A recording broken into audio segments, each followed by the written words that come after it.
What's up, guys? It's Alex, and today what I'm gonna do is finally, I've been talking about it a lot, is install an aftermarket cold air, which would be a Roush unit in the red car. But first, what I'm gonna do is get to the dyno. I'm gonna take advantage of a Saturday, nothing's going on, everything's calm, I'm not working, so I can just take my time doing my thing. I'm gonna get this car in the dyno as it sits, naturally aspirated with the obviously with the 2018 stock cold air.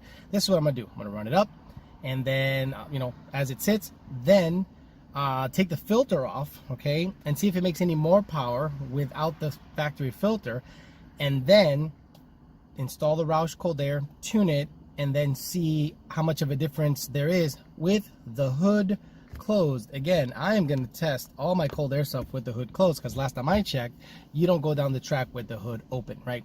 So I want to see how Roush, ducts the air in, and IAT differences and all that stuff. So before that, I want to give you a quick cold start with this Corsa shit. Actually not that bad, believe it or not. The guy who put the extra bullet mufflers in there seems to quiet it down. So let's get to the dyno and stop talking. Let's get it going.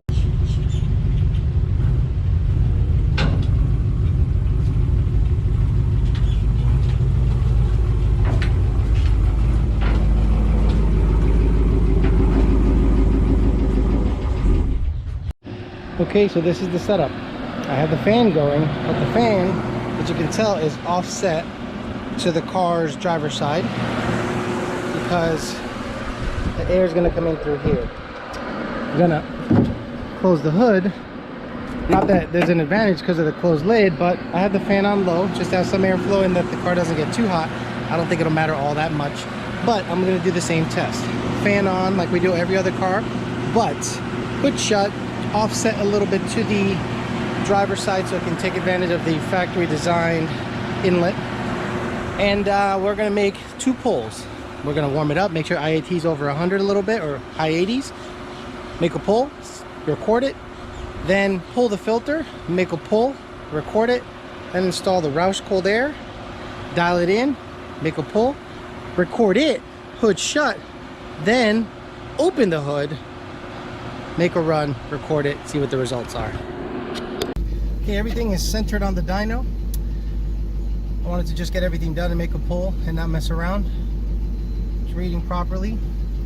I have the old graph up against the new graph. Hood down, stock, intake. I'm gonna data log this one. See what all it does. Look at the data log, see what kind of timing it's off, so that when I put the other intake on, it matches, or we'll see what the intake did when it comes to timing and airflow and IAT and all that stuff. So exit gauges, let's get it up to 4th.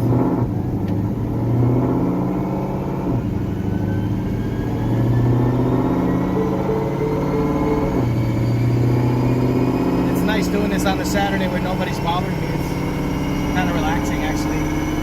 Let me look at what IAT is real quick. 99. So see what happens. Cataloging, making a pull.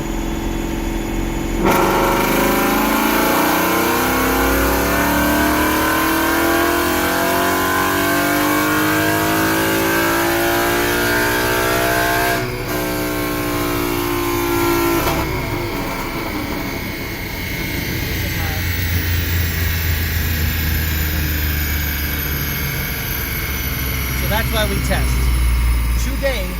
Today on this dyno, it made 401, 355.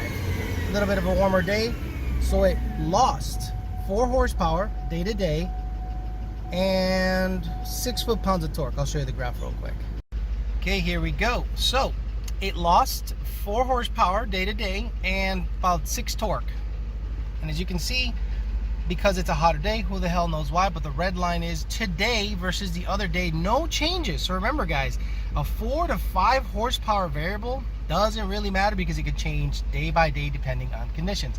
Now let's go ahead and take the filter off, run it again, make sure IAT is about 100 so that the test is similar, and see if it goes back to 405 or if it loses power or whatever. We'll see. Okay, let's look at that runs data log real quick. Sorry about the glare. I'll do my best to get it out of there. There we go. So if we're gonna scroll, let's look at wide open throttle, because ETC actual, you'll see like a big square. That's when I floored it. This is short-term fuel trim. This is RPM. So short-term fuel trim, if you scroll from left to right, so the mouse, and you scroll from left to right, and you go to STFT and you highlight it right there. Scroll left to right, you'll see that, and let's scroll over here.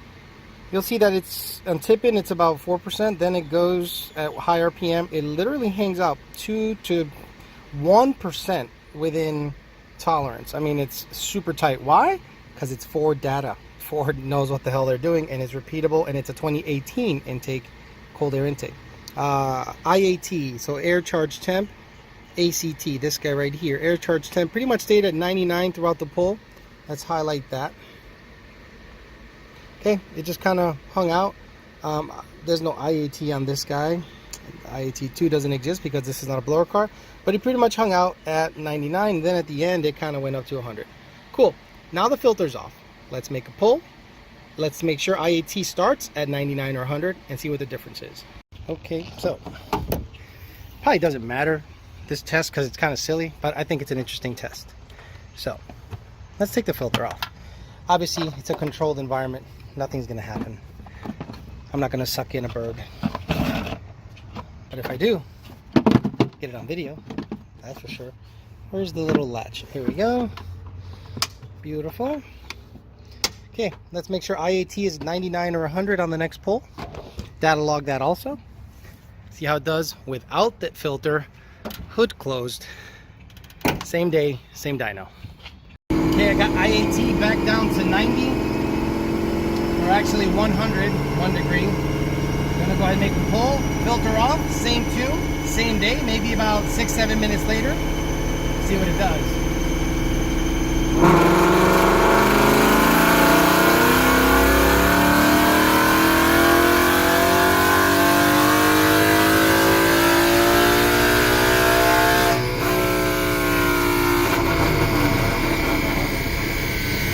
Okay, results are in. The way I drove it at the track with the filter on, 401, 355.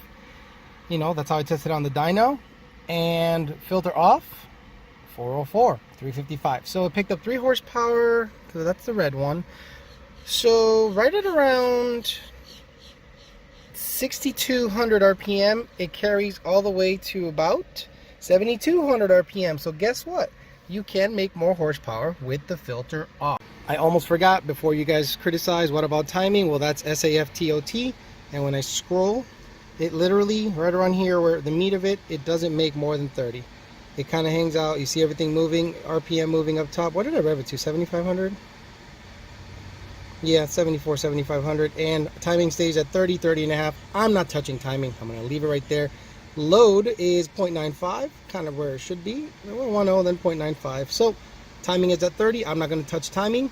I'm going to make a back to, apples to apples comparison for sure.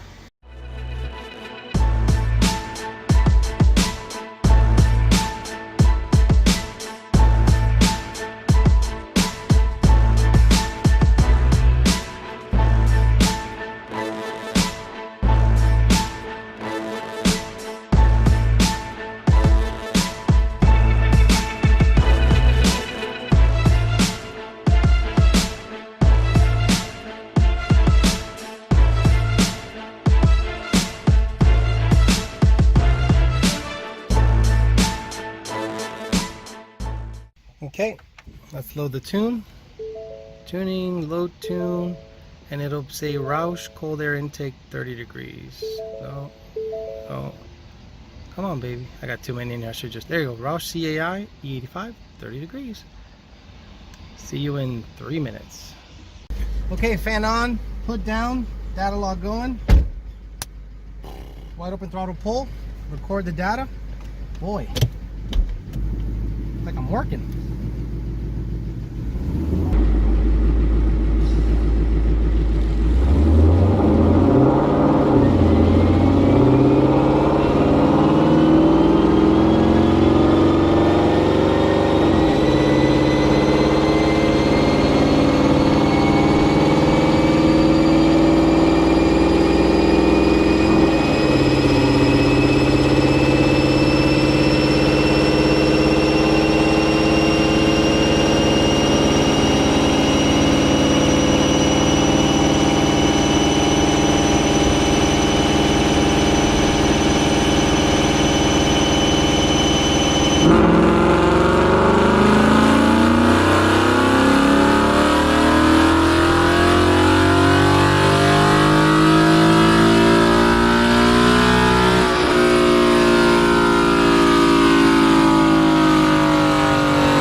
137, okay? With a fan on, hood down. That pull, you guys are either gonna love this information or hate this information. I don't care, but I'm gonna show you what happened. So in red, guys, in red is the Roush cold air intake compared to a stock 18 cold air. It lost 12 horsepower, guys, from a non-filtered, well, let's do filter on filter. It lost 9 horsepower from a filtered stock 18 manifold. I mean, it lost it everywhere. Let's look at the data log and see what the data log says. So I might get in trouble with this video, or I might not. But again, I am unbiased. I would just happen to get a free Roush cold air intake and tested it. So check it out. It's let's see, timing. It's about 30 degrees up top as the other tunes did, right? Let's scroll to the top, right here. 30 degrees, right? So 30 degrees as all the others saw. And then look at IAT though. Air charge temperature, 130 degrees. Let's hit it and graft it. Look at that. It just climbed. As you saw, the 18 one just kind of hung out. So it's all 30 degrees. Fueling, short-term fuel trim. Let's see how bad short-term fuel trims are. 0.99. Let's scroll. Let's scroll. 0.99, 101. Okay, short-term fuel trims are within 2% throughout the curve. 2%, and at its richest, they are, yeah, 3%, 4%.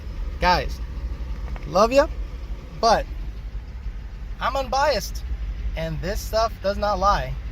So a covered 18 cold air intake makes more power than a Roush open air element intake. Now, let's test it with the hood up. Sorry about the fan noise, but now I'm gonna test it like everybody else tests it.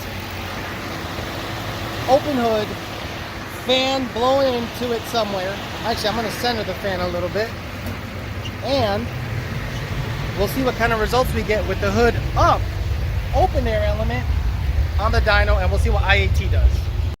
It's a hot one today, so let's finish this test.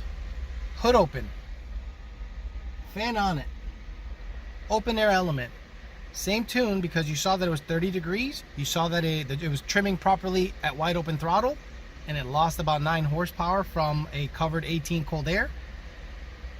So what I'm gonna do is do this test, see if there's a difference, see if there's a drastic IET difference. Again, guys, this test is not scientific. This is my opinion and no one else's. I'm not trying to get anybody in trouble. I am just trying to show you guys what a lot of us have been saying all along about cold air intakes. Okay, this is just a very general video for information. You do what you want with it.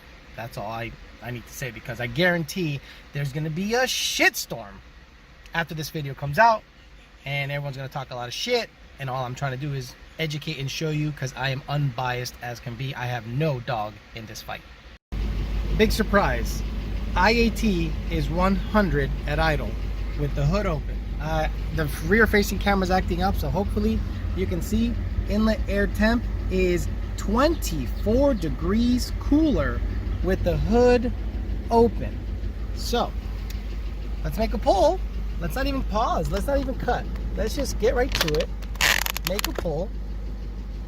Fuck it, let's just see what the deal is.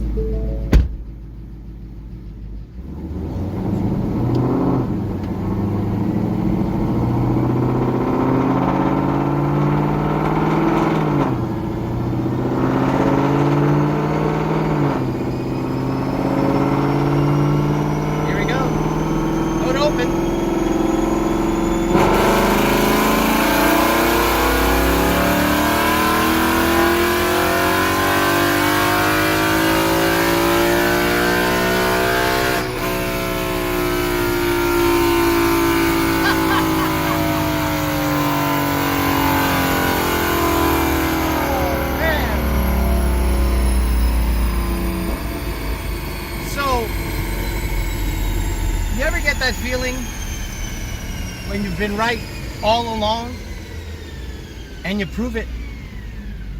This is pretty conclusive. It's actually on the funny side. So, because the camera's being kind of funny. Oh shit. Jeez, hopefully I didn't take a picture. The red run is the most recent. Let's see. Hopefully I can get you. Ah, fuck me. I'll try. I'll do my best to get it to you guys. This is the best I could do. Sorry. So, the red run that's above all else, it literally gained 20 horsepower with the difference in hood and IAT. Hood up, IAT 30 degrees cooler, and more airflow. Saw 412. Hopefully you can see. I'll do my best. But it saw 412 and 363 torque. God damn it, I'm really sorry, guys. I'm doing my best. There we go. So the red run, 412, 363 torque, and it's insanely higher than anything else even close, because the hood being up allows it to suck in air from everywhere, not the proper ducting like Ford has it. So if you're at the track and you're in the staging lanes creeping, then guess what? You're not gonna suck in air from the outside. You're sucking engine bay air in, and only when you start rolling will you notice a difference. You saw that with the hood down, it only made 392 rear wheel horsepower. Again, just testing shit, not talking shit, trying to educate you guys as to what we see, what I see, what I know. And hopefully you guys get a peek into when we see things online and things like that. We just kind of roll our eyes. I just kind of roll my eyes and go, whatever, you know, oh, it made less power with the cold air. Well, no shit, depending on the cold air. So hopefully you can use this for useful information for you guys. Cold airs are worth it in certain environments, especially road racing environments, and depending on the characteristics of the flow and the intake box, it's up to you to make that call. But a naturally aspirated car, unless it's a Cobra Jet intake, in my opinion, stock cold air is pretty legit.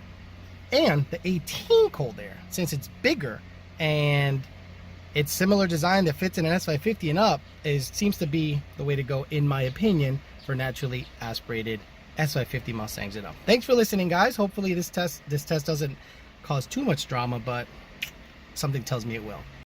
Okay, so hopefully the video is going to help you guys out figure out why you have higher air charge temperatures, or IAT, when you upgrade to an aftermarket cold air intake. Now, if you're driving in bumper to bumper traffic, yeah, you're going to have higher IAT for the same exact reason I outlined in the video.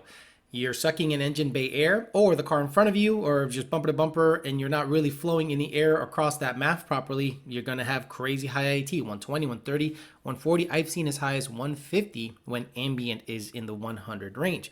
So how do you counteract that effect? Let's say you're at the track and you're trying to get the best ET, you've upgraded your cold air intake. This is just on naturally aspirated cars, guys. When it comes to boost, that's all different. You are shoving air in, forcing it in.